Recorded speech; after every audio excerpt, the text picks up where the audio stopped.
Welcome to 5 Mark Shortmo series. In this video, we will discuss about anoxic cells. So, what is anoxic cells? Anoxic cells are the cells in which there is complete absence of oxygen supply to the tissues. So, these cells are deprived of oxygen, leading to cell injury and then cell death. So, the causes include perinatal asphyxia, cardiac arrest, severe anemia, respiratory failure, shock, and near drowning. So, what is the pathophysiology? So, without oxygen, the oxidative phosphorylation will stop.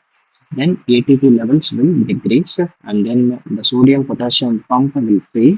This results in the cellular swelling. There will be lactic acid accumulation, which will finally result in calcium influx and causes enzyme activation.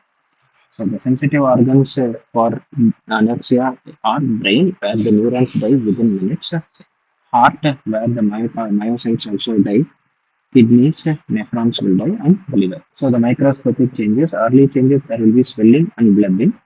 Then there will be nuclear pycnosis and karyolysis, and then there will be karyolysis. Red neurons in the brain are classical signs of anoxic cells. So the clinical relevance in case of neonates cause hypoxic ischemic encephalopathy causes it causes in case of neonates it causes hypoxic ischemic encephalopathy and it leads to seizures, coma, developmental delay, and cerebral palsy. So coming to the diagnosis, it is through blood gas analysis. Blood gas shows hypoxemia and acidosis. MRI shows brain injury. EEG ensure burst suppression, and enzymes indicate organ damage. Airway, breathing, and circulation has to be ensured. Then provision of oxygen and maintaining the perfusion is essential. And correcting acidosis and glucose if necessary. And the treatment of seizures if present. So neonatal management, therapeutic hypothermia in case of hypoxic ischemic encephalopathy, and supportive care for organs and early physiotherapy for recovery is indicated.